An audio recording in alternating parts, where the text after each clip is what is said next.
Salut! Bienvenue dans À Cheval, le podcast de l'équitation collaborative. Je suis Morgane, je suis coach en équitation et j'accompagne mes élèves, peu importe leur discipline ou leur niveau équestre, vers plus de collaboration dans leurs échanges avec leur cheval.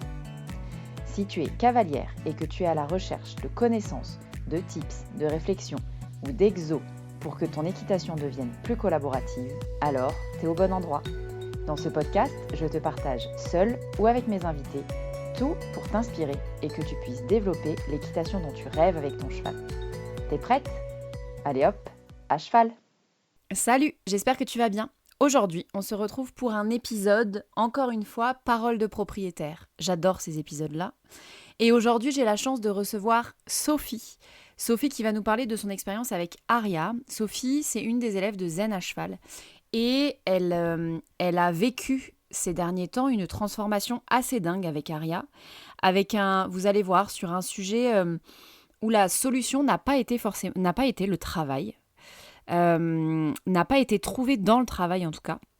Et pour autant, ça s'en est lié quand même. Mais ça nous tenait à cœur de partager cette expérience parce que y a un message qui est assez chouette derrière. Et je vous en dis pas plus, je tease à mort, mais je vous laisse tout de suite avec Sophie. On se retrouve donc avec Sophie. Bonjour Sophie. Bonjour Morgane. Je suis hyper contente de te retrouver pour cet épisode de podcast.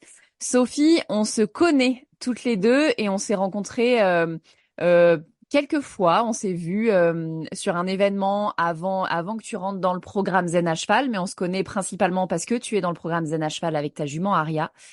Et on se retrouve aujourd'hui parce que l'expérience que vous avez vécue sur ces derniers mois est tellement intéressante que je me suis dit que c'était super intéressant et important aussi que tu puisses partager ton témoignage sur cet épisode de podcast parce que ça peut intéresser et éclairer, je pense, plein de gens qui nous écoutent. Donc Sophie, merci d'être là d'abord. Avec grand plaisir. Et est-ce que tu peux nous dire un petit peu quelle est ton expérience avec Aria? Comment est-ce que vous vous êtes rencontrés, par exemple? Alors écoute, pour faire très court, ce qui n'est pas ma spécialité, je cherchais un cheval, je savais que ce serait un ibérique et j'avais tout le temps pour trouver. Et en fait, je suis tombée sur une photo un jour sur un site internet et je ne sais pas pourquoi je me suis dit ça, c'est mon cheval. Okay. Et en fait, c'était pas Aria, c'était sa propre sœur qui a 1 an de plus, mais donc même père, même mère. Et j'ai vraiment flashé et j'ai découvert en fait un super chouette élevage dans les Ardennes belges d'une nana vraiment qui a un troupeau familial, donc papa, maman, les tantes, les sœurs, un vrai troupeau. J'ai adoré sa philosophie, enfin vraiment, je me suis dit ok, bon endroit, tout ça en partant d'une photo, donc c'était vraiment comique. Ouais. Et comme j'ai quand même voulu faire les choses un peu bien, puisqu'Ariat est mon premier cheval, j'avais déjà des poneys, j'avais eu longtemps un petit âne, mais c'était mon premier cheval qui allait vraiment me porter. Je me suis dit visite VT. Là, ma VT arrive, très pointue, très tout ce que tu veux, et la jument passe pas la visite VT. Elle avait de l'arthrose précoce à un postérieur, elle avait que 4 ans. Enfin, la VT a dit, bon, vous faites ce que vous voulez, mais moi, c'est non. Ah ouais. C'est pas possible. Je suis sûre que c'est mon cheval. Il y a un truc quelque part qui est pas logique. Et l'éleveuse aussi, elle me dit, bah oui, je comprends. Enfin, voilà, on était un peu désappointés toutes les deux. Et donc, je suis retournée. C'était quand même à 2-3 heures de route de chez moi. J'ai dit, écoutez, je viens passer la journée dans votre troupeau. Et je viens parce qu'il y a un truc qui va pas. Enfin, il y a un truc, je comprends pas, mais je pense que c'est quand même chez vous que est mon cheval. Et donc, je me pose dans la prairie. Et là, Aria, qui était un vrai pot de colle, évidemment, passe toute la journée avec moi, sans me lâcher d'une semelle. Et donc, j'ai choisi sa sœur sur photo, mais si tu veux, et alors, la mère est vraiment extraordinaire. La maman, elle a un look dentier. Quand elle est dans la prairie avec les talons, tu vois qu'elle. Et donc, tu vois ni le poulain ni les talons, ce qui est quand même particulier. Ouais. Et donc, je savais en tout cas que ce serait un produit de cette... enfin, j'aime pas le mot produit. Un poulain de cette jument. Et voilà. Et Aria m'a suivi partout et a dit, oh, ce sera moi. Et après, on a été se balader. Elle avait donc 3 ans. On a été se balader dans la rue avec l'éleveuse. Et en fait, j'ai perçu l'énergie de ce cheval, qui est quand même un peu hors norme et qui est très très haute. Et j'ai surtout perçu son énorme sensibilité. Et donc j'ai dit à l'éleveuse, ça va pas le faire, hein.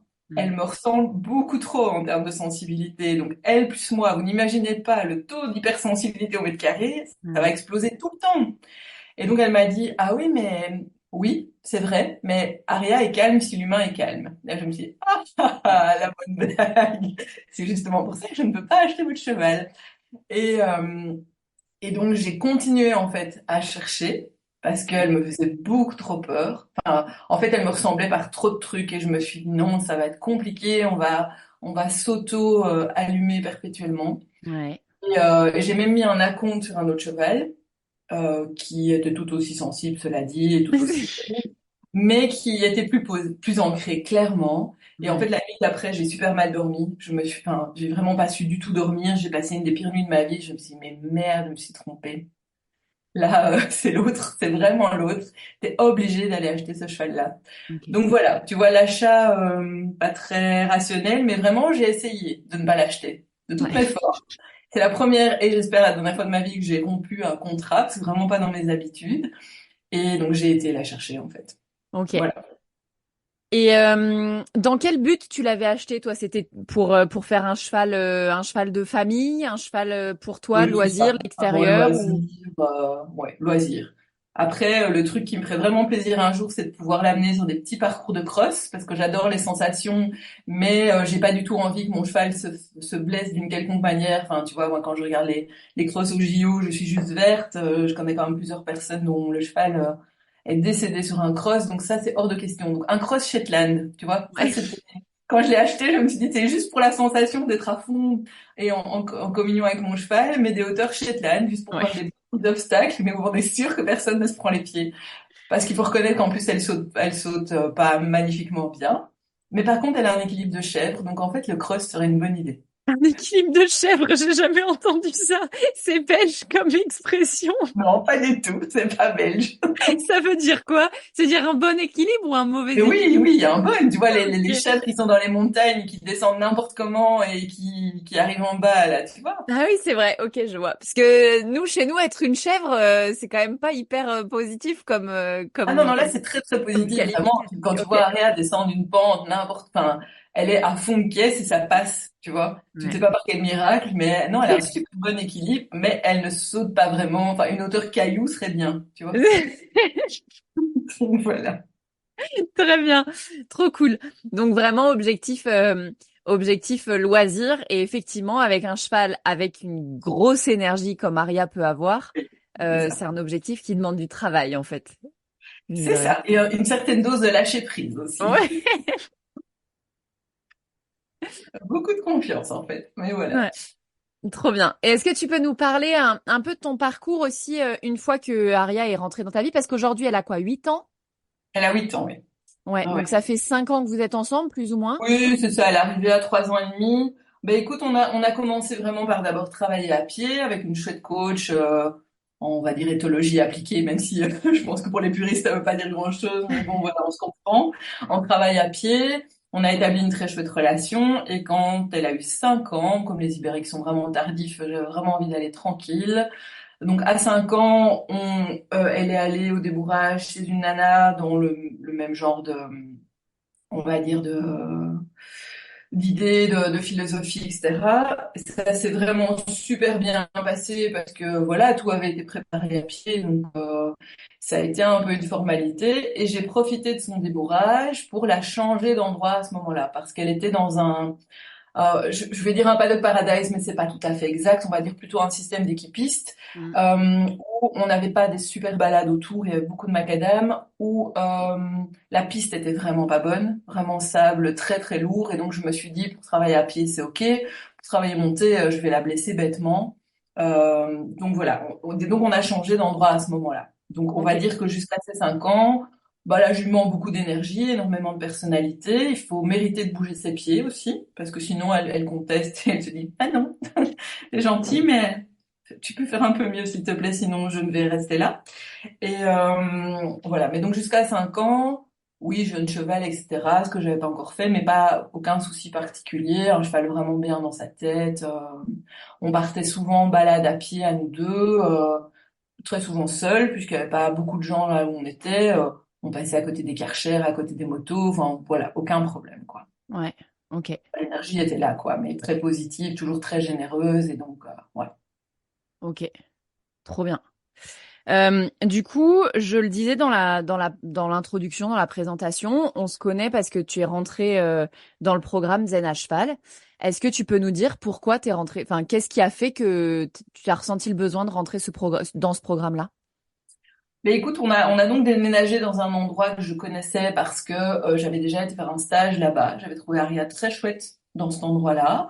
Les gens très très sympas, beaucoup de très bonnes choses, de cases qui étaient cochées par rapport mes envies pour mon cheval, notamment par rapport à ses besoins.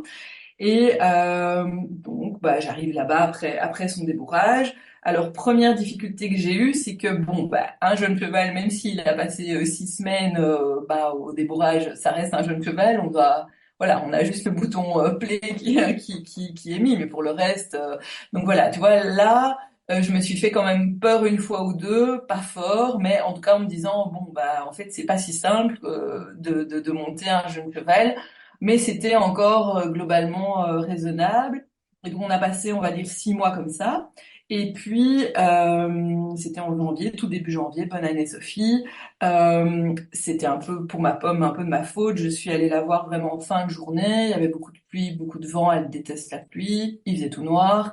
Et donc elle avait été compliquée en piste. On avait bossé à pied. Elle avait mis vraiment longtemps à se calmer. Et quand on est redescendu de la piste dans des petits chemins où on voit moins. Là, elle était vraiment anxieuse et c'était cet endroit-là, malheureusement, un chouette endroit, mais aussi une entreprise de jardin avec beaucoup de gros camions, beaucoup de choses pas sympas. Et au moment où je l'ai rentré en prairie, pas de bol, le camion avait les deux phares vers nous. Bref, toujours est-il que, sans le faire exprès, elle m'a poussé, elle m'a quand même touché là, et que ce paddock donnait sur une énorme pente, vraiment un truc certainement de 10-12 mètres de pente, vraiment bien, bien pentue. Et j'ai volé dans la pente, en fait. Donc, j'ai pas fait des roulés-boulés dans la pente, j'étais au-dessus et je suis arrivée en dessous en un seul saut, on va dire. Ah Donc, ouais. un peu comme du saut à ski sans les skis. Et là, j'ai entendu un grand crack et moi qui ne m'étais jamais rien cassé, qui étais persuadée que je ne me casserais jamais rien, et bien là, voilà. Ouais. Et la première pensée qui m'est venue à ce moment-là, c'est vraiment que j'allais mourir. Je me suis dit, c'est très con comme mort, mais là, t'as la bouche dans la boue, il y avait de la boue partout, et une douleur vraiment très, très, très intense. Et donc, voilà. Et donc, bilan, bah, quadruple fracture quand même, tibia, plateau tibial. Ouais. Et donc, je te passe la remontée très drôle sur une porte. Enfin, voilà. On a dû chipoter parce que j'étais tout dans le bas et on s'est dit que les secours n'arriveraient pas à me rattraper là-bas. Donc voilà, donc c'était assez drôle en fait après coup. Sauf que moi, mon corps, il est quand même resté bien figé dans le trauma de cette chute-là. Ouais. Et qu'après, donc 3 mois sans aucun appui par terre, puis 3 mois pour recommencer à apprendre à marcher. Donc moi, j'ai pas vu ma jument pendant assez longtemps, soyons bien clairs. Ouais. Et après, mon corps, en fait, n'a plus du tout voulu se mettre à côté d'elle. C'était juste impossible d'être à moins de 4-5 mètres. Euh, Pourtant, j'ai essayé de bosser, tu sais, en hypnose, en d'autres choses. Mais le corps disait vraiment niet, hors de question, on n'est pas en sécurité. Et c'était que avec elle, puisque moi je travaille donc avec les chevaux, je travaille avec un troupeau en liberté.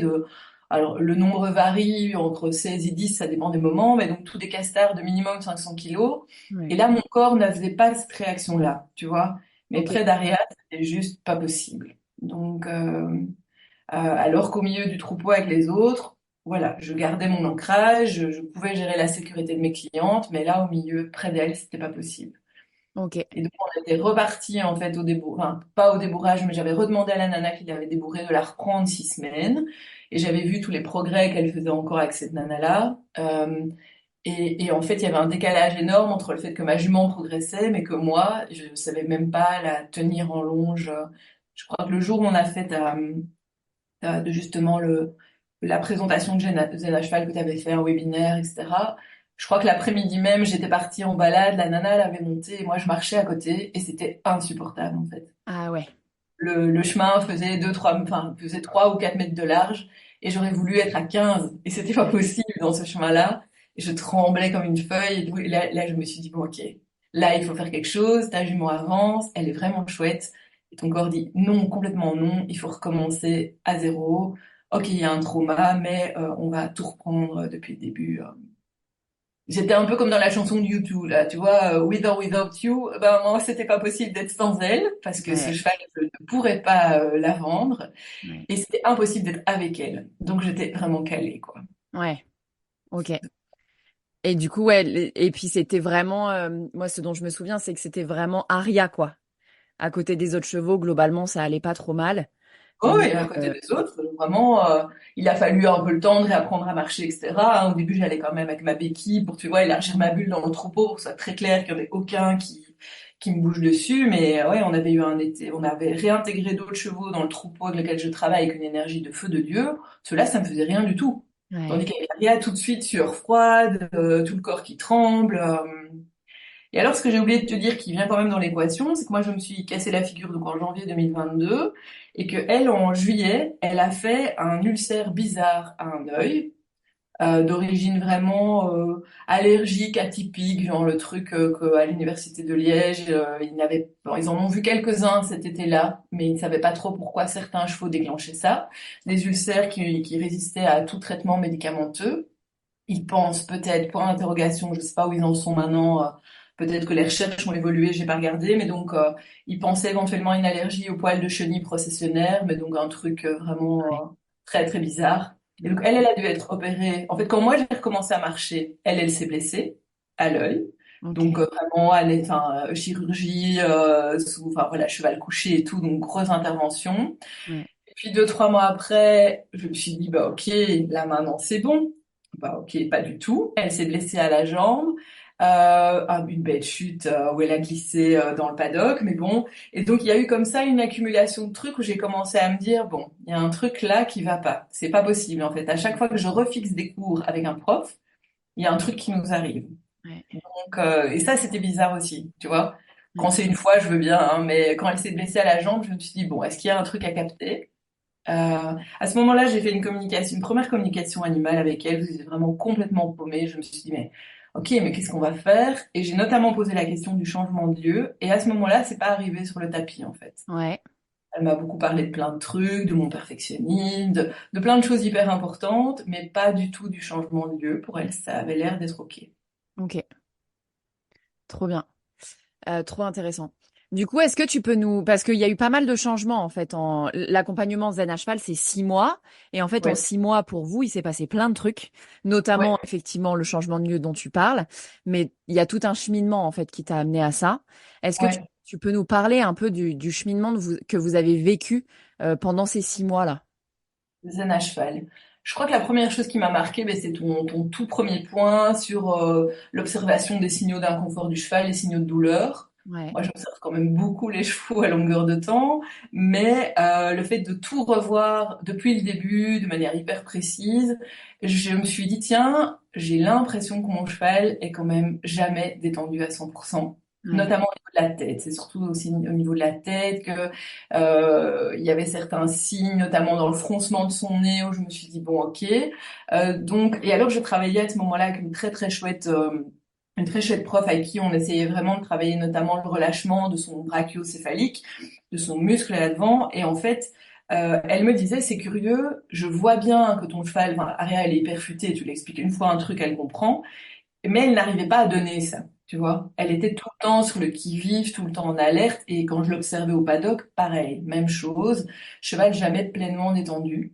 Donc la première chose que j'ai faite, parce que ça faisait 1 an que je me posais la question, c'est quand même de vérifier au niveau des ulcères, Mm. parce que ça chipotait trop au niveau de la sangle, pour être honnête, je trouvais.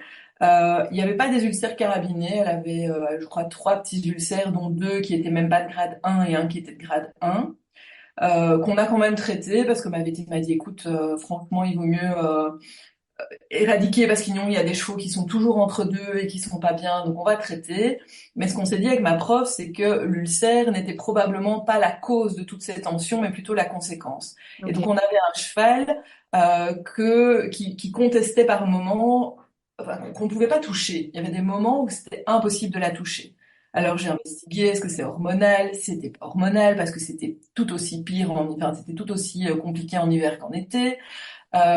Et tu pouvais par exemple te faire pulvériser quand tu touchais sa fesse, qui est quand même pas une zone Ouais. spécialement, tu vois, ça n'a plus rien à voir avec les ulcères. Et donc en fait, il y avait même des jours où tu sentais que quand tu lui mettais la corde, j'ai un licol en corde, hein, quand tu passais le licol, c'est comme si tu la brûlais déjà. Et Ah donc, ouais. tu vois, l'ulcère avait bon dos, mais il y avait vraiment une gangue de douleurs et de contractures un peu tout le temps. J'avais une jument qui était avec des normes en vitamine E, en prise de sang, qui étaient catastrophiques. Je peux pas dire qu'on était à 0, on était à 0,7, je crois. Ouais. Donc, elle m'a fait comme ça un jour un espèce de coup de sang alors qu'on avait travaillé au pas. Tu vois, elle perclue de crampes partout. Et donc là, j'ai commencé à me dire, oh, c'est pas possible qu'elle soit aussi tendue, c'est vraiment pas possible. Donc moi, pendant ce temps-là, je travaillais avec toi et je travaillais avec ma prof et vraiment plein de trucs de détente. Mais, par exemple, tu vois, on descendait la tête avec ton code du stick. Elle avait très bien compris, mais rester sereine en bas, c'était très compliqué. Ouais. Et donc, à force de la voir comme ça, à un moment donné, mais je me suis dit, mais en fait, il y a un truc dans cet environnement, c'est pas possible. On a mis plein de choses en place. Elle est pleine de bonne volonté. Ouais. Elle sait pas le donner, mais pourquoi elle sait pas le donner, en fait? Ouais. Et ça, Est-ce... c'était... Ouais, trop intéressant. Est-ce que, avant d'aller plus loin, tu peux nous décrire un peu l'environnement dans lequel elle vivait? Parce que sur le papier, c'est effectivement un des premiers trucs dont je parle aussi dans le programme, là, Ouais. c'est les besoins fondamentaux du cheval. Et est-ce que tu peux nous parler de à quel point les besoins fondamentaux de ta jument, sur le papier en tout cas, étaient comblés ou pas dans l'environnement dans lequel elle Ouais. était? Alors, écoute, c'était déjà un environnement qui était pas mal, hein. Évidemment, par rapport à mon équipiste que j'avais eu avant, c'était un peu moins bien pour elle. C'était mieux parce que la piste était mieux et c'était mieux pour pouvoir monter. Euh, En tout cas, c'était un endroit où il y avait du vrai foin à volonté sous filet. Donc ça, c'était déjà un point, tu vois, le food était OK. Elle vivait en troupeau, ça c'était OK. Et c'était été comme hiver, été en prairie et hiver au paddock parce que voilà, en Belgique, la boue, bah, ça reste une discussion perpétuelle. Et donc, effectivement, en hiver, mais par contre, elle était 12 heures au paddock avec tous les chevaux autour. Et donc, Friends, c'était OK aussi. Alors, le côté liberté de mouvement, en été, c'était tout à fait OK. En hiver, le paddock était quand même relativement restreint. Et donc voilà, ça c'était le point, on va dire, qu'il fallait cocher. Tu vois, le côté freedom, bah oui, en été, un peu moins bien en hiver, mais quand même sorti tous les jours, 10-12 heures avec les copains, et donc gratouille et tout ce que tu veux. Et voilà. Donc, et alors une petite écurie privée, voilà. Le seul truc qui, moi, a commencé à me déranger petit à petit, c'est que la partie entrepreneur de jardin prise de plus en plus de place, qu'il y avait de plus en plus de bruit. Et ça, je voyais que ça avait un réel impact et sur moi et sur elle. Et puis des allers-retours de camions qui arrivaient dans un espèce d'angle mort, on les voyait pas arriver.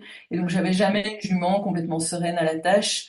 J'avais une jument qui commençait parfois à tirer au renard, alors que c'était vraiment pas dans ses habitudes, mais voilà, je sentais que ça devenait compliqué, notamment au niveau du bruit, en fait. Ouais, ok. Mais Trop sinon, intéressant. globalement, tu pouvais cocher, ouais, Ouais. clairement. Et au-delà du toucher, il y avait aussi il me semble que tu n'en as pas parlé, le côté un peu explosif Oui, complètement. Ouais, ouais. d'Aria. Elle avait des explosions, mais ce qui était très très stressant pour moi, qui était donc déjà complètement traumatisée, Ouais, c'est que c'était des explosions que j'arrivais pas du tout à lire et à comprendre d'un point de vue étho.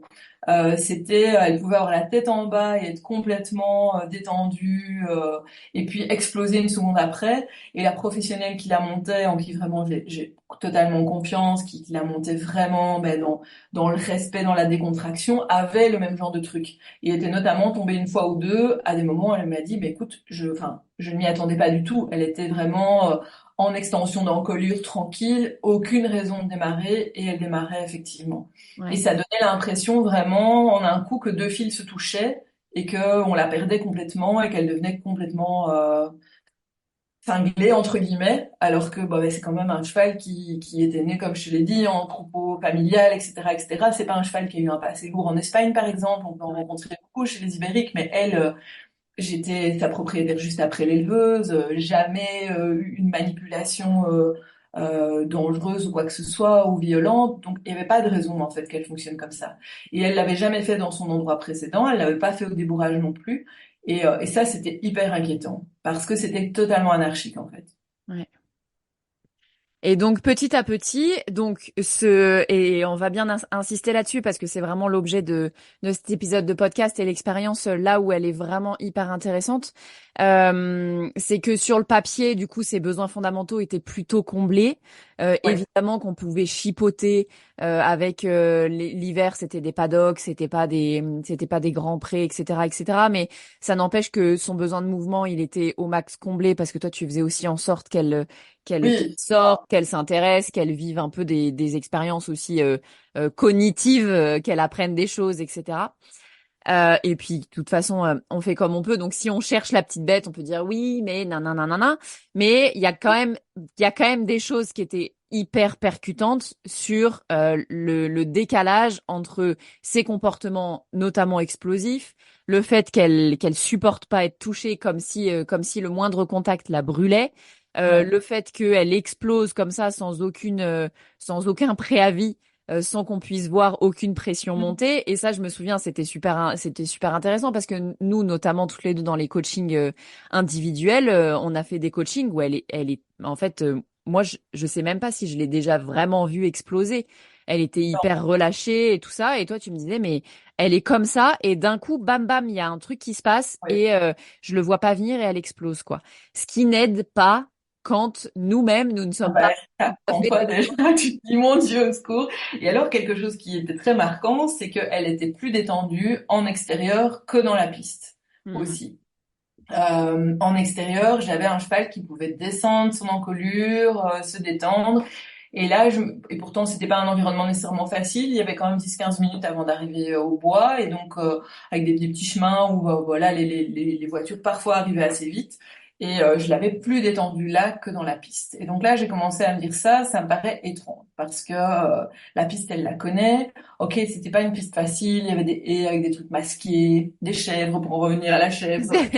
et derrière, des camions, enfin tu t'en souviens, mais parfois des transports de pavés aussi, justement, au moment où on avait cours. Donc Ouais. il y avait quand même des choses. Voilà. Et donc à un moment donné, en fait, j'ai eu du bol, et ça, je merci aux propriétaires du lieu. Ils ont voulu changer de système, et ils ont voulu venir à un système où on devait faire nos box nous-mêmes. Ah Et ouais. moi, j'avais fait, pendant la première année et demie où j'ai eu Aria avant le débourrage, j'avais participé énormément au ramassage de crottins de l'équipiste. Moi, j'ai un petit début de scoliose bien sympathique, et donc ça m'avait bien ruiné le dos. Ouais. Et donc, j'ai vu arriver ce nouveau truc, et j'ai dit, vous savez quoi? En fait, non. Ouais. Et j'ai réalisé à ce moment-là qu'en fait, si je m'écoutais vraiment, j'avais un petit fond de colère qui commençait vraiment à monter, qui chez moi est toujours très clair et qui veut dire limite franchie, fais quelque chose. Ouais. Et en fait, quand ils ont dit on change de système, je me suis dit enfin, je vais pouvoir changer d'endroit. Tu Ouais. vois, comme si enfin j'avais l'autorisation de quitter un endroit qui sur papier était nickel et donc de me dire ah mon pauvre cheval, je vais. Enfin, tu vois, j'ai jamais voulu faire ce que font certains propriétaires, c'est-à-dire à chaque fois qu'il y a un mi-détail qui nous plaît pas de partir. Je suis quand même Ouais. consciente que pour les chevaux c'est très compliqué, qu'on finit par les rendre abandonniques ou en tout cas quelque chose du style si à chaque fois on les sépare de leurs potes.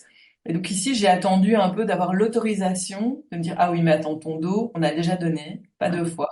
Et Ouais. en fait, ça m'a soulagée qu'ils me disent qu'en fait, ils changeaient de système parce que j'avais enfin une bonne raison de Ouais. remettre en question ce que j'avais pas encore remis en question, c'est-à-dire l'endroit. Ouais. Et là, le puzzle a commencé vraiment à se mettre en place. J'ai refait une communication animale à ce moment-là avec une nana que j'adore, en qui j'ai pleinement confiance. Et elle m'a dit, en fait, ce que tu décris, c'est juste. C'est vraiment une question de décharge électrique. C'est pas émotionnel. Et je ne sens pas le coup monter non plus quand Aria m'explique. Elle ne sait pas non plus, elle, expliquer d'où ça vient. Ça lui tombe dessus et c'est en un coup. Et c'est physique, c'est pas émotionnel. Et, et là, je me suis dit, mince, ok, est-ce qu'il y a quelque chose dans l'environnement qu'en fait elle perçoit que je ne perçois pas, qui serait d'ordre électrique ou autre, peu importe. Ça m'a en tout cas fait penser à une expérience qu'on avait eue avec un de mes enfants, archi sensible aussi, qui à un moment donné a fait des gros épisodes d'épilepsie et pour qui on avait finalement corrigé la maison au niveau des ondes et au niveau de l'électricité sur conseil d'une pédiatre. Ok. Donc Voilà, ça peut du coup, avec un biogénéalogiste, c'est comme ça que... Non, pas un géobiologue. un géobiologue, ouais, c'est ça. Ok. J'ai contacté sur demande d'une pédiatre. Ça m'avait semblé très étonnant à l'époque. Et puis j'avais vu combien ça changeait du tout au tout pour mon enfant. J'avais aussi senti, moi, dans mon corps, combien en fait l'énergie de la maison était totalement différente parce que j'avais bien ricané quand le gars était venu à la maison. Je m'étais dit, bon, ok, ça c'est une opération de mère désespérée. Ton enfant va vraiment pas bien, donc t'essayes tout ce qui bouge. Et j'avais vraiment vu, en fait, combien ça pouvait avoir un impact de dingue. J'y avais pas cru, mais là, j'avais été obligée de le sentir corporellement.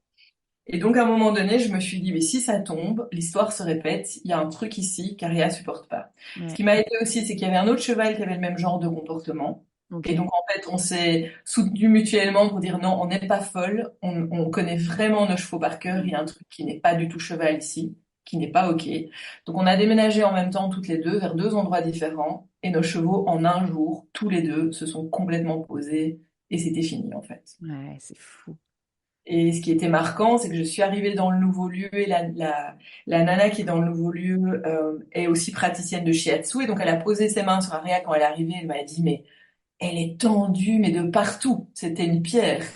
Et le lendemain, et pourtant, il n'était pas encore en prairie à ce moment-là. Elle était sortie une heure ou deux avec une copine pour déjà quand même être dehors. Mais c'était encore un moment où il sortait pas toute la journée.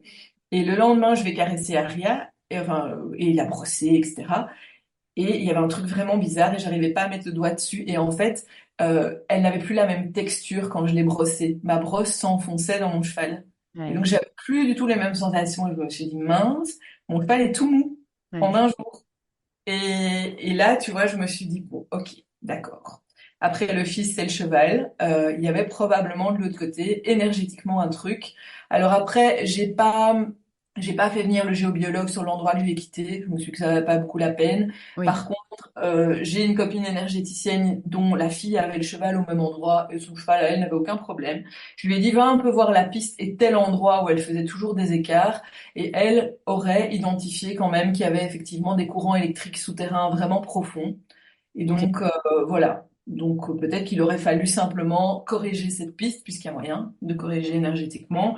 Après, moi, je m'en fous, je suis partie. Ouais, c'est Mais ça. en tout cas, j'ai redemandé au géobiologue et je lui ai dit, tiens, et si à un moment donné, arrière commence, est-ce que vous pouvez corriger? Il m'a dit, bah oui, je corrige souvent les box de certains chevaux quand ils sont pas bien dans leur box.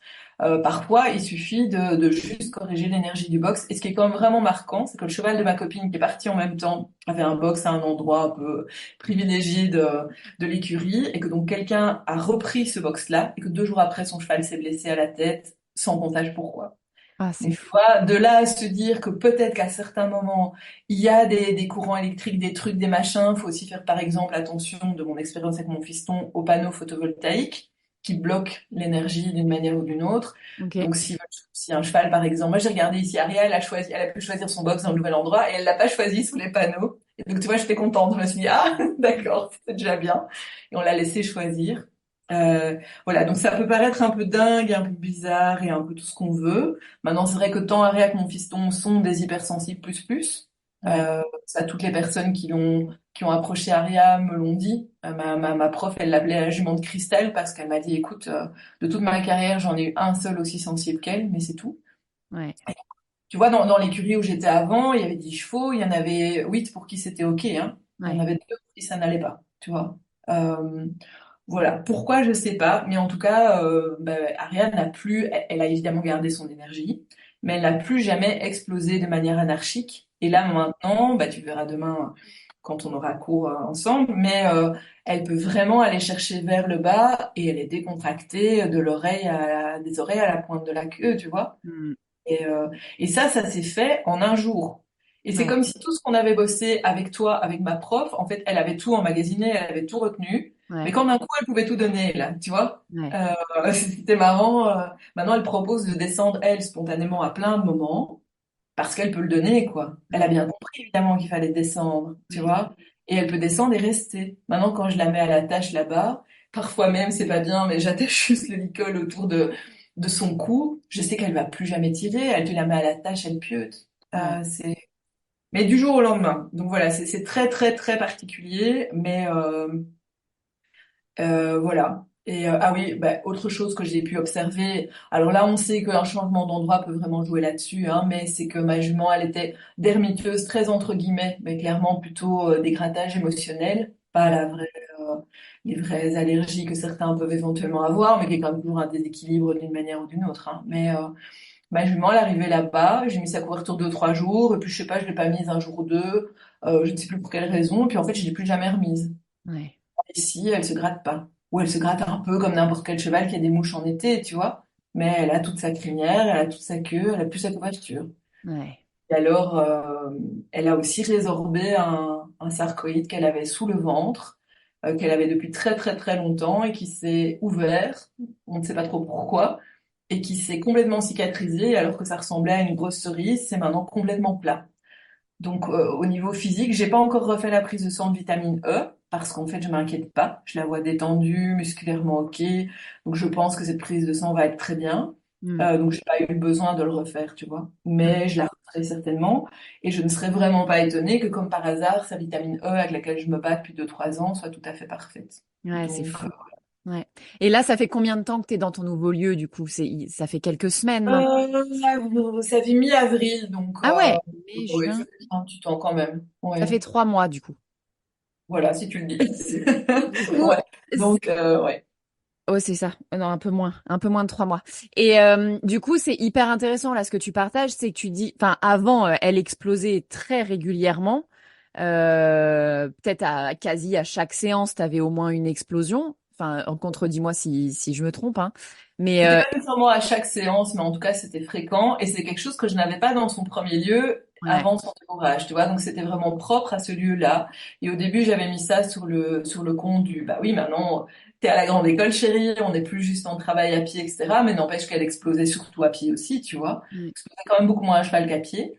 Euh, donc, euh, donc voilà. Et c'est vrai que ici, ça reste un cheval très, très, très chaud et très tout ce qu'on veut, mais tu la vois monter ouais, quand à un moment donné il y a un truc.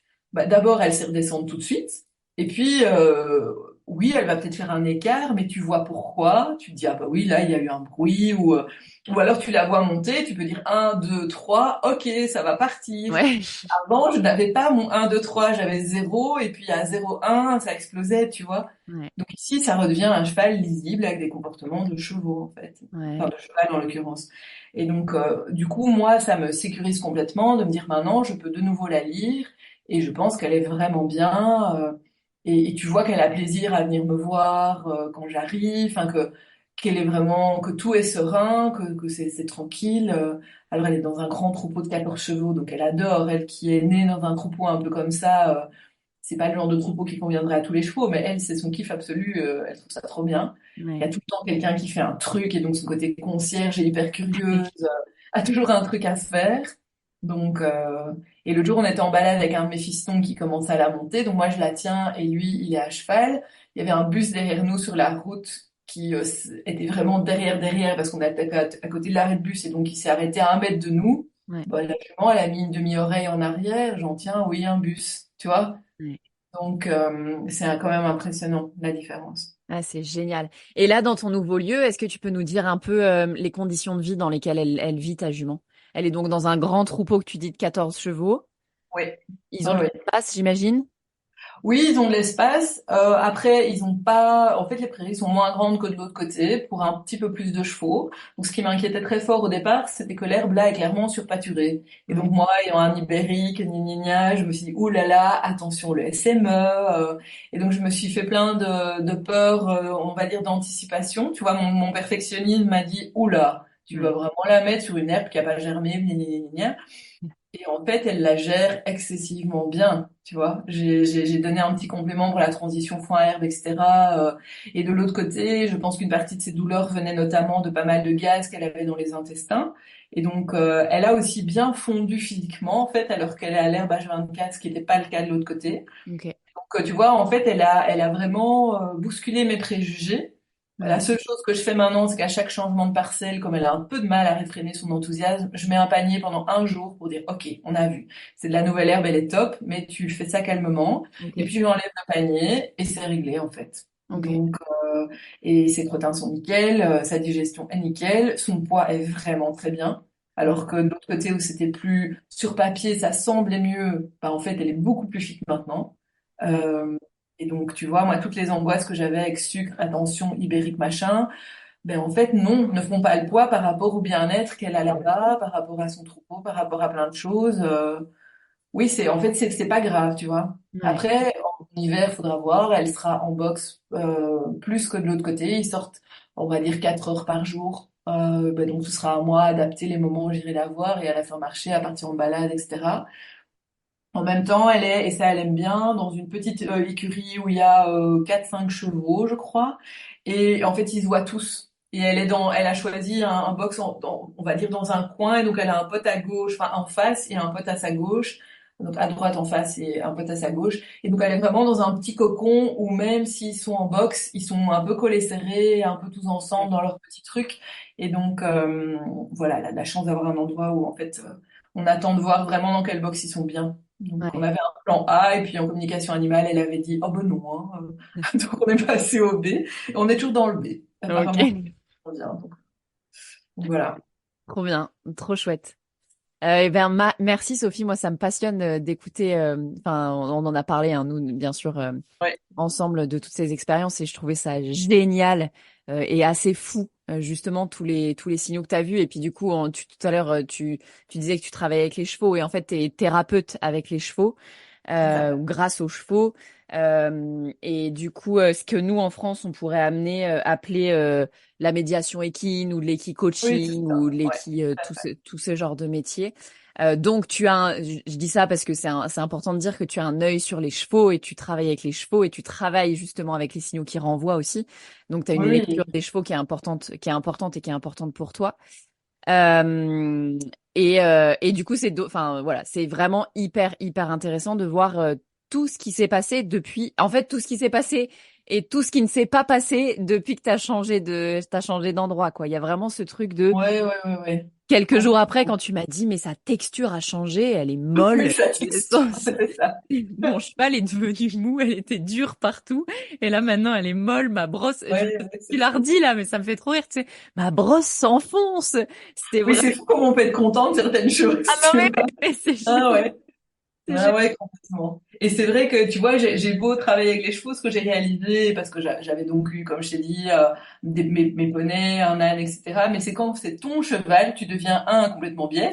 Enfin, complètement, ouais, c'était du belge, ça par contre. Tu deviens complètement bête et complètement, voilà. Et en tout cas, moi, j'ai voulu vraiment aussi trop bien faire et être trop à l'affût de certaines choses, tu vois. Et c'est vrai que toutes les choses qui paraissent évidentes avec d'autres chevaux, et c'est aussi pour ça que je travaille pas en thérapie avec la mienne, pour que les choses soient très claires, que j'ai un écran blanc parfait. Mais voilà, il y a ce côté-là qui n'est pas évident une fois qu'on devient propriétaire de chevaux. C'est vrai qu'on est tellement émotionnellement lié qu'à un moment Ouais. donné, c'est pas mal de faire un pas, de reculer d'un pas et de se dire bon, ok.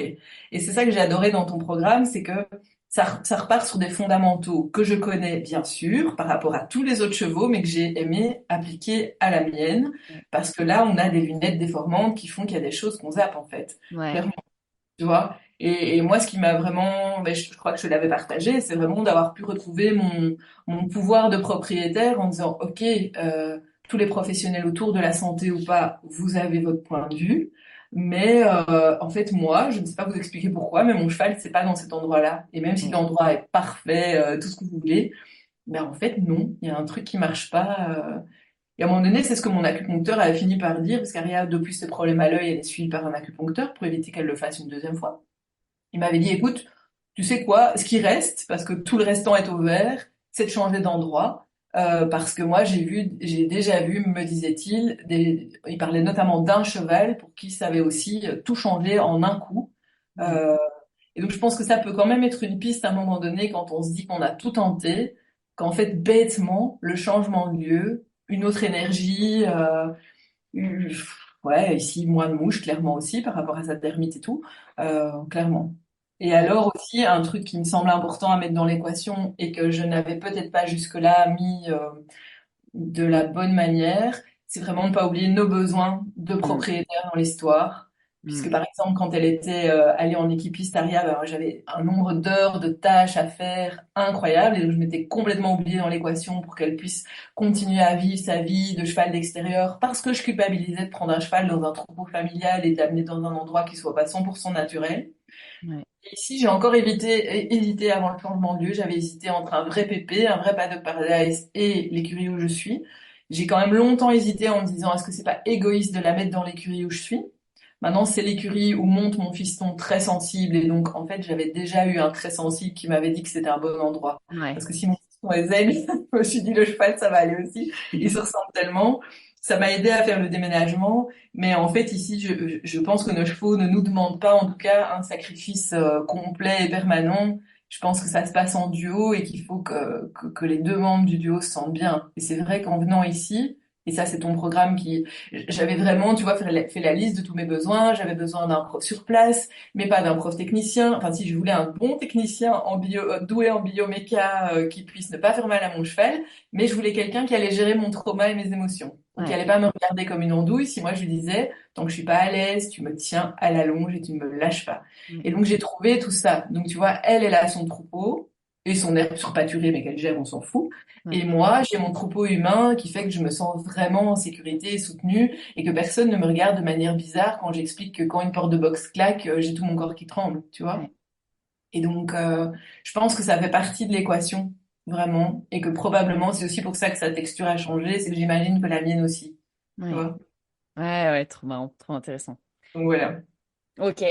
Donc, si on résume, Sophie, le message de l'épisode qu'on a enregistré ensemble là et tout ce qu'on s'est raconté depuis tout à l'heure, il y a un truc qui me vient qui est quand même, enfin, un des trucs que je répète et enfin pour moi qui est évident et à la fois qui est tellement important et tellement difficile à mettre en place, c'est le fameux écoutez-vous. Bah oui.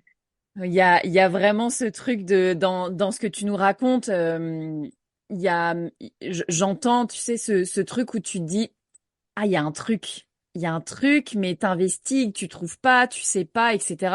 Et le truc génial chez toi, c'est que pour le coup, tu prends les choses en main et t'investigues, quoi.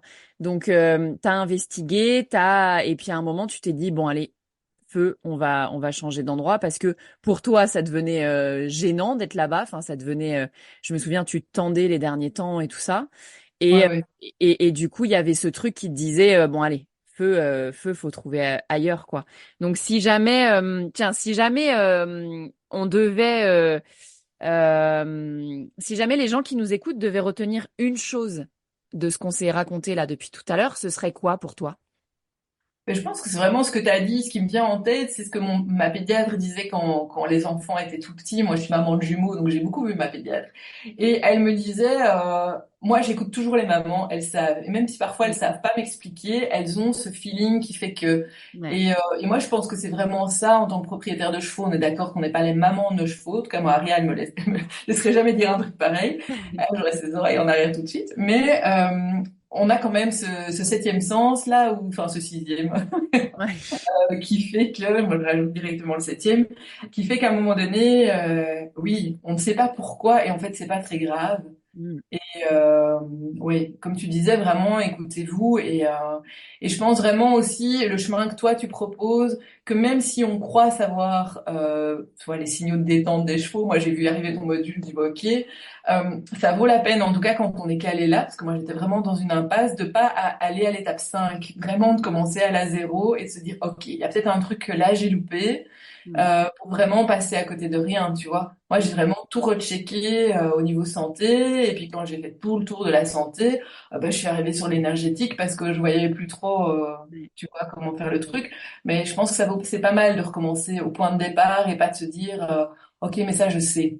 Parce que oui, on le sait, mais je pense qu'en tant que propriétaire de chevaux, quand c'est notre cheval, parfois le rationnel part faire un tour, et ça vaut la peine de Ouais. enfin, si on est un peu calé juste dans l'émotionnel, et que j'adore, hein, je prône pour l'émotionnel à 6000%, mais ça vaut la peine d'aller reprendre l'ensemble, quoi. Et y compris aussi le corporel et l'énergétique, qui Ouais. ici, pour le coup, nous a sauvés. Et donc, ouais, si votre cheval change de texture, c'est quand même trop bien, quoi. Et mon objectif dans la vie, c'est qu'elle garde cette texture-là, tu vois. Ouais, bah ouais, tu m'étonnes. Tu m'étonnes. Ok, trop bien. Bah écoute Sophie, j'ai envie de te remercier pour ton témoignage parce que c'était vraiment hyper intéressant. Moi j'ai adoré te réécouter parce qu'on avait déjà parlé de tout ça, mais Ah ouais. j'adore écouter votre histoire et là en plus de voir votre évolution qui se catapulte là depuis que vous êtes arrivé dans votre nouvel endroit. avec ta jument qui se met à faire des balades avec des gens qu'elle connaît à peine et qui s'avère être ce qu'on appellerait une assurance vie, alors Ouais, qu'il y a encore quelques mois, tu l'aurais vraiment pas prêté à n'importe qui parce qu'elle pouvait exploser à tout moment. Donc c'est trop chouette. Et puis là, d'entendre que tu mets ton fils à cheval dessus, c'est quand même preuve de grande confiance en ah ta oui, c'est ce maman. que je lui ai dit. Je lui ai dit, là, chouchou, je te confie ce que j'ai de plus précieux, pas de Ouais, blague. ouais. Et Mais c'est effectivement, elle fait pas de blague, tu vois. ouais, Autrement, je le mettrais jamais dessus. Donc, ouais. non, non. Ouais, c'est génial. Et donc merci beaucoup d'être là et d'en parler parce que peut-être que parmi les auditeurs là, il y en a qui vont se reconnaître dans ton profil, dans cet arrière-goût de je sens qu'il y a un truc qui va pas et Mm. là du coup ton expérience fait que moi je prône vraiment ça aussi hein, les propriétaires quand on est propriétaire de notre cheval on sait. Parfois, on s'autorise pas parce qu'on se dit ah gna gna, je dis ça parce que c'est le mien et je fais trop pour mon cheval et je crois toujours qu'il y a quelque chose qui va pas et tout. Et souvent quand même, quand il y a des choses qui peuvent changer quand on écoute cet instinct-là. Donc, si jamais il y en a qui se retrouvent dans ton profil, dans ton histoire, ils pourront peut-être prendre les choses en main ou s'autoriser à aller voir quelque chose d'un peu différent après l'écoute de cet épisode. Donc, c'est cool. Merci pour ça. Grand merci. Et c'est vrai que ouais, s'écouter, même si des professionnels très très renommés disent autre chose, Hmm. ils ont sûrement raison en partie, mais n'empêche que ouais, le feeling du propriétaire, c'est quand même encore autre chose. Ouais, carrément. On dit pas absolument, et oui, je précise parce qu'on sait jamais, hein, on dit absolument pas ne vous faites pas accompagner de professionnels. Ah bah non, et C'est clairement hyper, pas. c'est hyper Il faut mettre un important. et pas un ou, hein. Ouais, c'est ça. Au cas où Que je les le choses précise. soient claires. Non, non. Ça me semblait Non, évident, mais j'ai eu un moment de oh, on devrait peut-être le préciser. C'est non, tu fais hyper, bien.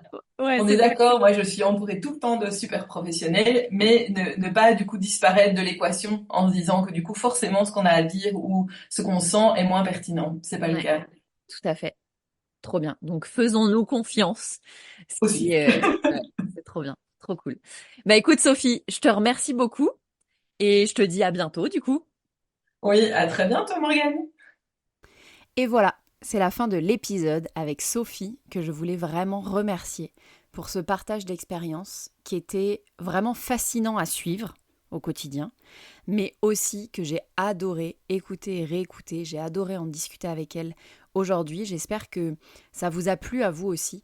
J'espère que vous en sortez différents. Moi, je sors assez différente de ce partage-là.